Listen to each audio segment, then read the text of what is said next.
अंग्रेजी में एक कहावत है कि the best defence is a good offence. इस कहावत को धरती पर सबसे अच्छे तरीके से किसी ने उतारा है तो वो है इजराइल। इसलिए बात इजराइल से ही शुरू करते हैं, जिसने ईरान को फाइनल वार्निंग दे दी है। इजराइल के प्रधानमंत्री याइर लपिड ने साफ कह दिया है कि अगर ईरान ने अब भी एटम बम वाले ख्वाब देखने बंद नहीं किए तो तेहरान की तबाही तय है। खास बात यह है कि इजरायली पीएम की यह धमकी ऐसे मौके पर आई है जब अमेरिका ने ईरान पर हमले के लिए तेल अवीव को खुली छूट दे दी है। मिडिल ईस्ट का मुस्तकबिल भी यूरोप की दहलीज और एशिया के पूरब वाले छोर की तरह ही होने वाला है। इजराइल और ईरान की रंजिश के हर पहलू को सबूतों के साथ सामने रखती ये एक्सक्लूसिव रिपोर्ट आप भी देखिए।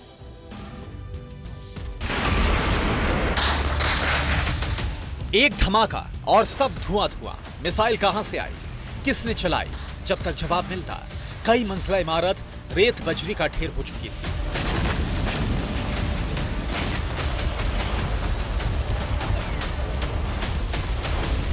ऐसे ही बारूद बरस रहा था, ऐसे ही भयंकर हमले हो रहे थे और एक बार फिर ऐसी ही तैयारी है।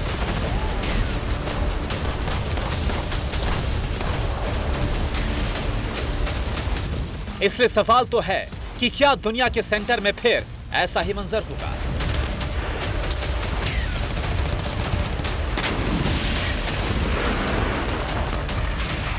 फिर ऐसे ही हालात होंगे, क्योंकि इजराइल ने इस बार ईरान के एटम बम वाली ख्वाहिशों को पूरी तरह से खत्म करने की वार्निंग दे दी है। इजराइल ने तय कर लिया है कि इस बार मरहम पट्टी से काम नहीं चलेगा। इसलिए ईरान की परमाणु पराकाष्ठा की हमेशा के लिए सर्जरी जरूरी है। यही वजह है कि याइर लपिड ने अपनी फौज को मर्ज का संपूर्ण इलाज करने के लिए खुली छूट दे दी है।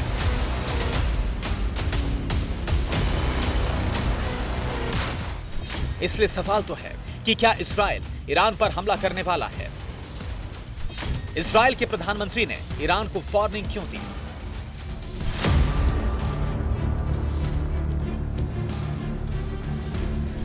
ये सवाल इसलिए क्योंकि ईरान को इजराइल की मामूली वार्निंग नहीं है। पीएम याइर लपिड ने इजरायली एयरफोर्स बेस का दौरा किया, इजराइल की जंगी तैयारियां देखी और फिर उड़ान भरते F-35 फाइटर जेट के सामने खड़े होकर ईरान को आखिरी अल्टीमेटम दे दिया।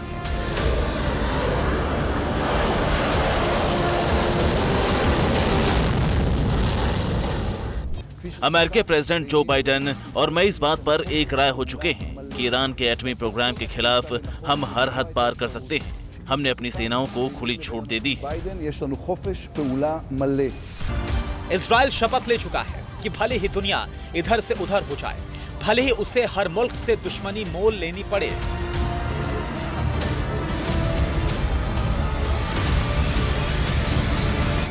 भले ही तेहरान तक कोहराम मचाना पड़े, लेकिन ईरान को किसी भी सूरत में परमाणु बम नहीं बनाने देंगे। लेकिन क्यों नहीं बनाने देंगे?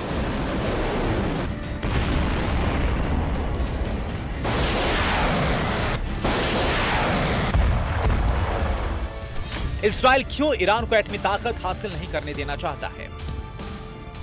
ईरान के एटम बम हासिल करने से इजराइल को खौफ क्यों है? तेहरान के पास एटम बम होगा तो क्या होगा? यही होगा, जिस दिन ईरान के हाथ एटम बम लगेगा, तेल अवीव में ही पहला बम फटेगा। ये हम नहीं कह रहे हैं, इजरायली यही सोचते हैं।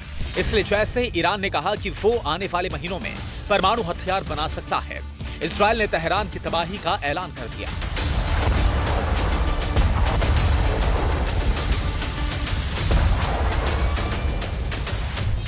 ईरान और इजराइल की अदावत करीब आधी सदी पुरानी है।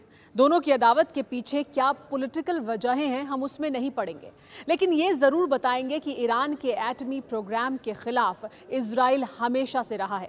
कैसे एक छोटा सा देश जो चारों तरफ से दुश्मनों से घिरा हुआ है, ईरान के परमाणु कार्यक्रम के खिलाफ अकेला खड़ा दिखाई देता है। इजराइल किस हद तक ईरान के इस कार्यक्रम के खिलाफ जा सकता है, आप खुद देखिए।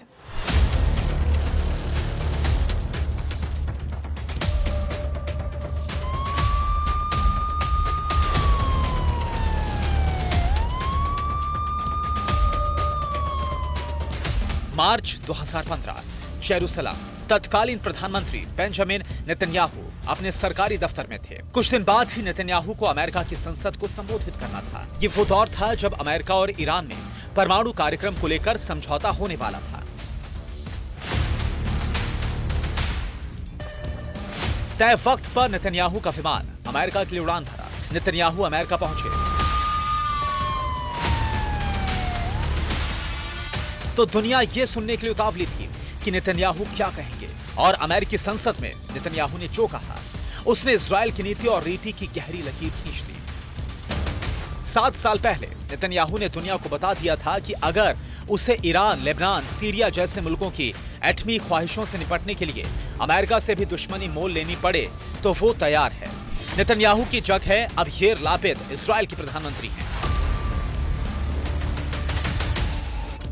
लेकिन तेवर, ताव और ईरान, सीरिया को घाव देने में कोई रियायत नहीं हुई है।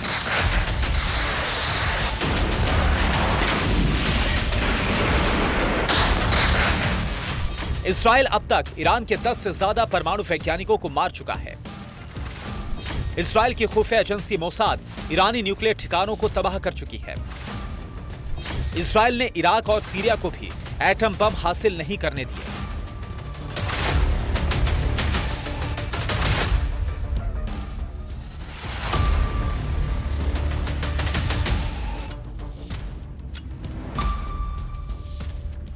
इजराइल खुद की हिफाजत तो कर ही रहा है, दुनिया को एटमी तबाही से भी कैसे बचा रहा है, यह समझना भी जरूरी है।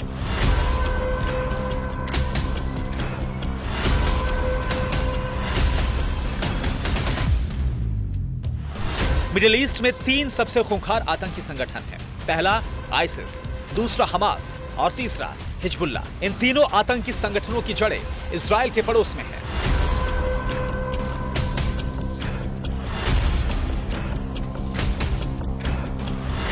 हमास का असली नाम इस्लामिक रेजिस्टेंस मूवमेंट है, जिसका गठन 1987 के जन आंदोलन के दौरान हुआ था।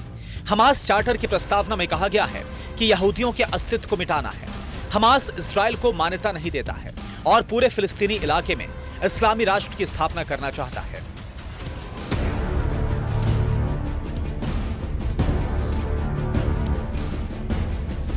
इजराइल और करीब सभी पश्चिमी देश हमास को आतंकी संगठन मानते हैं, इसलिए इजराइल हमास का सर्वनाश करना चाहता है। लेकिन ईरान समेत कई अरब देशों से मिलने वाली मदद की बदौलत हमास ताकतवर होता गया है, जिसका प्रमाण पिछले साल गाजा में हुई जंग में मिल चुका है।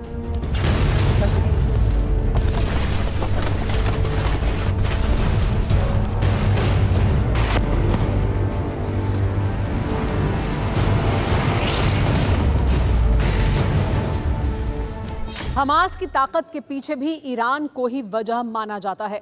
ये माना जाता है दुनिया में कि ईरान ही हमास को हथियार और मिसाइलें सौंपता है, जिनका इस्तेमाल हमास इजराइल के खिलाफ करता है। हमास की तरह हिजबुल्ला 1982 में इजराइल के लेबनान पर हमले के बाद वजूद में आया और तभी से इस संगठन की हरकतों से दुनिया तंग होने लगी थी।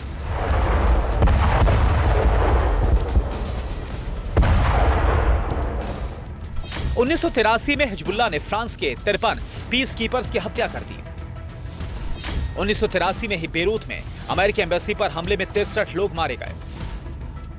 इसी साल अक्टूबर में फ्रेंच और अमेरिकी फौज पर हुए हमले में 305 लोग मारे गए। 1984 में फिर बेरूत में अमेरिकी एम्बेसी पर हमले में सैकड़ों लोगों की जान चली गई। 1992 में अर्जेंटीना की राजधानी ब्यूनस आयर्स में इजरायली एम्बेसी पर हमला किया गया। 1994 में लंदन में इजरायली एम्बेसी पर हमले के पीछे भी हिजबुल्ला का ही हाथ था। इस हमले के बाद इजरायल ने हिजबुल्ला के ठिकानों को तहस नहस करना शुरू कर दिया।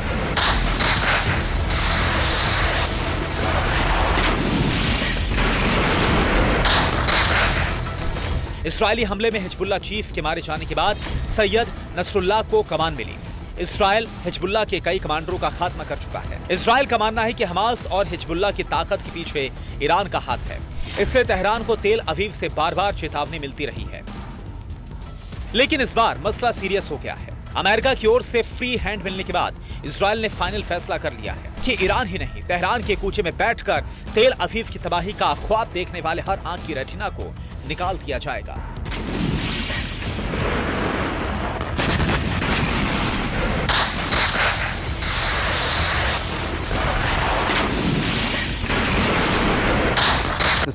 अगर ईरान हमारी परीक्षा लेना जारी रखता है तो ईरान को इजराइल की ताकत का सबसे करारा सबक मिलेगा। हम आतंकवाद के खिलाफ और इजराइल को नुकसान पहुंचाने वालों के खिलाफ सभी मोर्चों पर कार्रवाई करना जारी रखेंगे।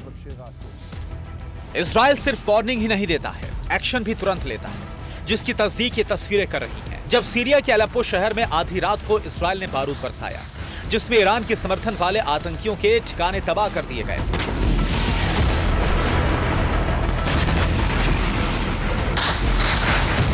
इजराइल की वार्निंग और सीरिया में हमले के बाद से ही मिडिल ईस्ट में जंग के आसार आकार लेने लगे हैं। अगर ऐसा होता है तो कई देशों का वजूद मिटना तय है, क्योंकि दुनिया में इजराइल ही अकेला वो देश है जिसे रोकने वाला कोई नहीं।